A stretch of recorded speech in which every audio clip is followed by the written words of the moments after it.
KVL Kirchhoff's voltage law ये कहता है कि the algebraic sum of changes in potential around a close loop involving resistors and cells EMF in the loop is 0। किसी एक point के घूम पे वापस यहाँ पे आओगे तो इस पूरे दरमियान डेल्टा वी इज रिमेन 0, या तो आप ऐसे लिख सकते हैं sigma delta V is equal to 0।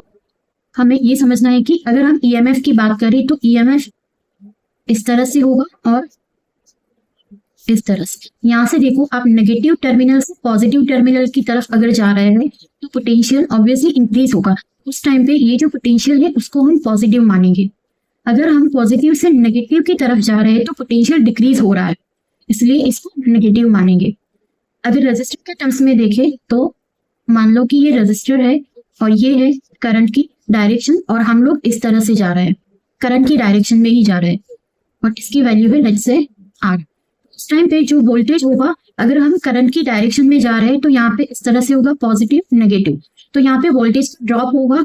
तो इस दरमियान जो वोल्टेज मिलेगा that is I multiply by R, और उसका जो साइन होगा क्योंकि वोल्टेज में ड्रॉप आ रहा है इसका जो साइन होगा वो नेगेटिव। उसी तरह से अगर हम इसकी ऑपोजिट डायरेक्शन में जा रहे हैं, मतलब करंट इस डायरेक्शन में और हम इस डायरेक्शन में जा रहे हैं, तो उस टाइम आप देखो ये माइनस से प्लस की तरफ जा रहा है तो वोल्टेज में गेन हो रहा है। उस टाइम पे ये जो आई आर होगा वो होगा पॉजिटिव। बस इसी चीजों का ध्यान रखें। लूप के अंदर हम केवीएल अप्लाई करते हैं कि लेट्स से हम इस डायरेक्शन में मूव कर रहे हैं, तो यहाँ से शुरुआत करेंगे। देखो ये माइनस से प्लस की तरफ, ये करंट की डायरेक्शन में प्लस माइनस, यहाँ से वापस करंट की डायरेक्शन में प्लस माइनस, ये बैटरी में माइनस और ये प्लस। अब यहाँ से शुरुआत करो तो माइनस से प्लस मतलब 10 कैसे होंगे पॉजिटिव। करंट की डायरेक्शन में वोल्टेज ड्रॉप हो रहा है और करंट की वैल्यू है आई, तो यहाँ पे होगा -4i। इधर आ जाओ, यहाँ पे अगेन करंट की डायरेक्शन में तो -2i। अब देखो ईएमएफ में माइनस से प्लस मतलब गेन हो रहा है तो ये होगा +5 इक्वल टू 0।